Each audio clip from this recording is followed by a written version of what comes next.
L'invité de la matinale. KTO Radio. Ce matin, l'invité de la matinale est Julien Denormandie, ingénieur agronome et ancien ministre. Bonjour. Bonjour. Vous avez été, je le rappelle, ministre du Logement de 2018 à 2020, puis ministre de l'Agriculture de 2020 à 2022 et soutien de la première heure d'Emmanuel Macron. Aujourd'hui, vous travaillez pour Sweep, une société de conseil en réduction des émissions de carbone pour les entreprises, et pour Race, un fonds d'investissement à mission. Mais si on vous invite ce matin, c'est en raison de votre dernier ouvrage, Le chant du sol, publié au Seuil. Vous avez choisi, Julien Denormandie, le conte comme mode narratif pour nous faire réfléchir. Et si le sol se mettait en grève? Alors ça peut surprendre comme ça nos auditeurs ce matin. Oui, je comprends que cela puisse surprendre, mais j'ai une passion pour ce personnage qui est le sol. C'est un personnage qui est à la fois essentiel et pourtant très méconnu. Le sol, il est essentiel parce que, contrairement à ce que l'on peut penser, le sol n'est pas inerte.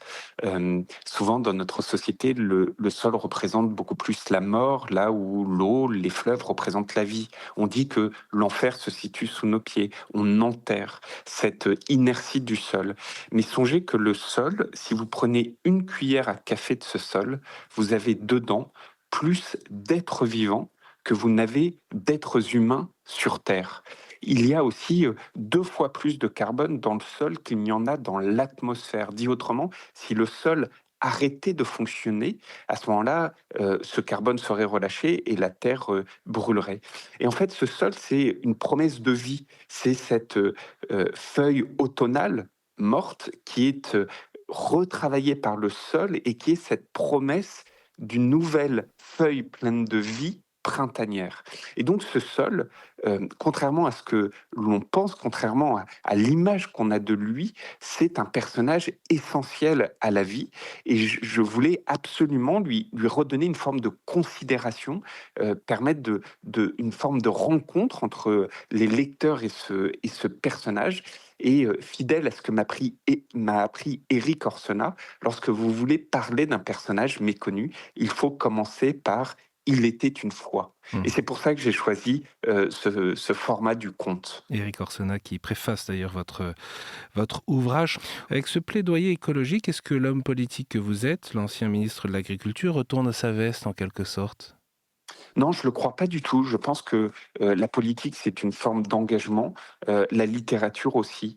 Vous savez, moi, j'ai été beaucoup marqué par la lecture d'une fable écrite par Jean Giono en 1953, qui s'appelle L'homme qui plantait des arbres. Une fable absolument magnifique qui se situe dans les Alpes de Haute-Provence, comme le disait Giono, et qui raconte l'histoire de ce berger qui, avec une générosité incroyable, va replanter des arbres dans un endroit désertique où l'homme, du fait de la déforestation, a dû quitter ce site et la vie a disparu. Cet éleveur vient replanter les arbres et en fait, cette fable d'écologie de 1953 met en avant la puissance de l'écosystème, la puissance de l'environnement. Tout est lié. C'est une seule santé, la santé humaine, la santé animale, la santé végétale, mais c'est aussi une seule dynamique, cette dynamique de la vie entre les arbres, les organismes, l'eau, l'être humain et les animaux. Et en fait, je voulais par ce conte, en m'inspirant de Giono, situer un autre personnage dans ce cycle de la vie, qu'est le sol.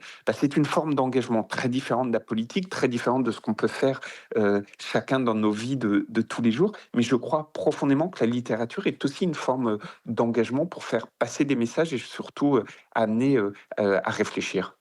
Autour du sol, on voit évoluer 5 personnages, dont Victor, un scientifique, Abel, un agriculteur, Alexandra, une femme promoteur immobilier, Firmin, entrepreneur, une enfant aussi, une jeune Gaïa. C'est une manière de dire la complexité de notre rapport à la planète?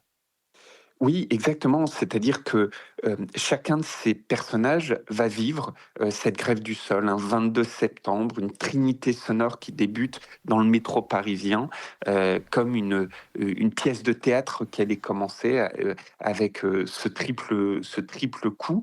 Et cette grève du sol va amener chacun de ces personnages à agir, à réagir, à essayer de trouver des solutions. Et par ce conte, eh bien, j'essaie d'emmener le lecteur sur la réflexion du scientifique, très proche du milieu politique, sur comment faire ce monsieur Victor à l'humilité du sachant et parfois sa solitude aussi. Et à la fin, Le il dit jeune quand même que c'est un échec, qu'il n'a pas alors réussi à convaincre les politiques. oui, mais avec beaucoup d'optimisme, également parce que vous preniez ce monsieur Victor, que vous prenez donc ce jeune agriculteur Abel, qui est dans le Cantal et qui essaye de faire repartir ces superbes prairies permanentes, que vous prenez ce chef d'entreprise, monsieur Firmin, dans le textile qui est confronté à des inondations parce que le sol n'absorbe plus l'eau. Si le sol arrête de fonctionner, l'eau n'est plus absorbée. Ou que vous preniez, cet promoteur immobilier qui voit les cailloux ressurgir, qui voit les feuilles s'entasser sans un sol qui fonctionne. Mais le tapis de feuilles va bientôt recouvrir l'horizon. Mais en fait, chacun de ces personnages sont à la fois une forme de solitude face à ce qui est en train de se passer, mais cherchent à agir. Et en Mmh. fait, ce livre est plein d'optimisme parce que montre que chacun d'entre nous pouvons agir pour la préservation de ce cycle de vie, de ces écosystèmes, et que oui, il nous faut changer, que ce soit des habitudes, que ce soit des façons d'agir. On voit les affrontements politiques ou sur le terrain autour des insecticides à propos de la gestion de l'eau avec les méga-bassines ou dans les manifestations des agriculteurs en France ou à Bruxelles. Est-ce que ces tensions sont inhérentes à la transition écologique dans le domaine agricole ou est-ce qu'elles voilent en quelque sorte la réalité des enjeux? Elles occupent le terrain et détournent parfois le débat? Non, je pense qu'il y a 2 éléments dans votre question. Le premier, c'est il nous faut accélérer les transitions, mais pour les accélérer, il faut protéger ceux qui nous nourrissent, c'est-à-dire les agriculteurs. La folie, c'est qu'on continue d'importer des produits qu'on n'aurait pas le droit de faire nous-mêmes. Et donc, vous avez une forme de concurrence déloyale. Et donc, pour accélérer les transitions, il faut protéger. Et je pense que ce terme de protection de ceux qui nous nourrissent, est absolument essentiel. Des progrès ont été faits, pardon, c'est technique, mais au niveau européen, on commence à mettre en place des clauses miroirs, etc. Et parfois, des reculs sont faits. Je pense à cet accord du Mercosur qui, d'un point de vue agricole, ne fait aucun sens. Et donc ça, c'est d'un point de vue de la vision politique. Après, il y a une considération qu'on a oubliée. Écouter le sol. Alors ça peut paraître un peu bizarre qu'un ministre dise, un ancien ministre, pardon, dise il faut écouter le sol. Mais je le pense profondément. Vous avez évoqué la gestion de l'eau. Euh, on a cesse d'entendre des personnes dire moi je suis pour les bassines, moi je suis contre les bassines. En fait, la réalité, c'est qu'on ne peut ni être pour ni être contre. On doit écouter la situation hydrogéologique, des caractéristiques pédogéologiques d'un sol. C'est un sol qui vous dit si oui ou non vous pouvez capter de l'eau. C'est un sol qui vous dit moi j'ai la capacité de recharger ma nappe phréatique et donc vous, hommes, humains, vous pouvez capter de l'eau parce que pour moi, pour l'écosystème, j'en aurai assez, je saurai recharger ma nappe, je saurai alimenter ma rivière. Écoutez le sol sur l'eau. Écoutez le sol aussi. Vous savez, en ce moment, on parle beaucoup des engrais avec les conséquences des engrais phosphatés sur notamment la teneur en cadmium dont vous avez entendu parler.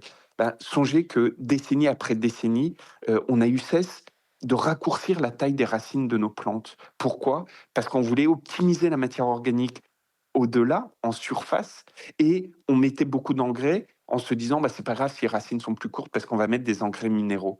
Bah, le sol, lui, il adore les racines longues. Mmh. Le sol, lui, il a besoin de toute cette matière organique, des engrais organiques. Et vous voyez, en fait, on a là une forme de boussole. Écouter ces écosystèmes permet aussi de nous guider dans nos actions. Et ça n'est pas un gros mot, ça n'est pas utopique, c'est peut-être l'ingénieur agronome qui parle, mais vous savez, cette compréhension, tenir compte du vivant est pour moi une très importante philosophie de vie. Certains parlent de raté écologique et soulignent le retard considérable par rapport aux objectifs fixés par l'accord de Paris il y a maintenant nombreuses années. Euh, Vous gardez, vous, espoir dans cette transition écologique qui peine à se faire? Moi, je garde énormément d'espoir. Je pense que de toute manière, nous n'avons pas le choix. Et vous savez, le problème, il n'est pas pour la Terre, il n'est pas pour le vivant, il est pour nous, les humains. Le vivant, il a su s'adapter à plus de 3,6 milliards d'années d'incertitude, avec des périodes depuis sa création, depuis que la vie est apparue dans la mer et ensuite est sortie de la mer pour aller sur la roche primitive et à ce moment-là constituer le sol.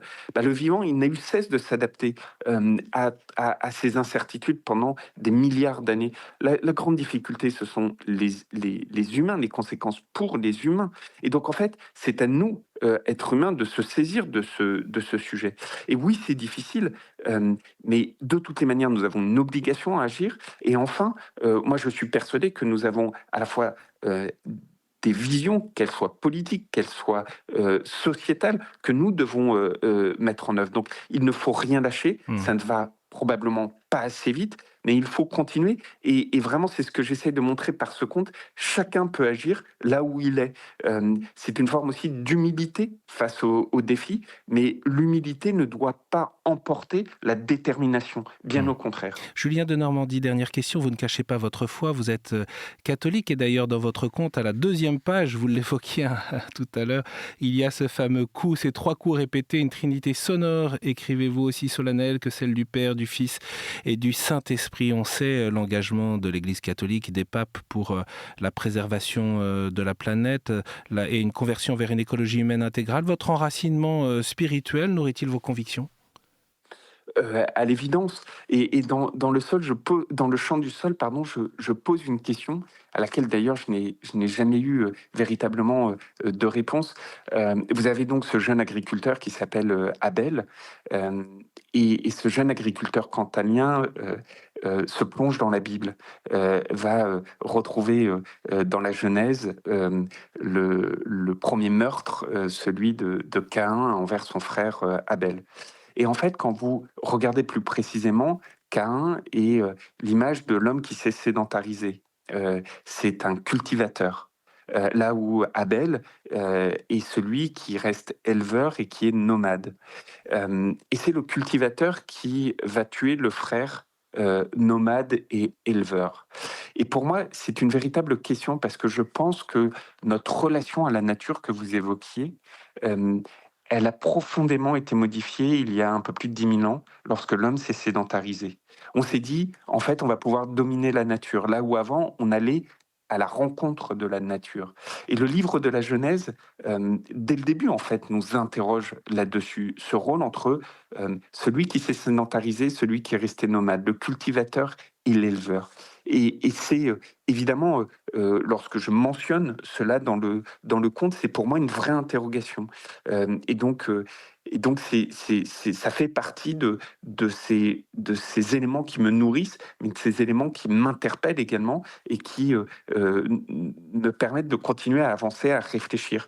Donc, à votre question, la réponse est oui, même si, à l'évidence, je n'ai pas réponse à toutes mes interrogations. Et en tout cas, c'est une bonne matière à réflexion et à approfondissement. Merci beaucoup, Julien de Normandie, d'avoir accepté notre invitation. Je rappelle le titre de votre ouvrage, Le chant du sol, publié au Seuil.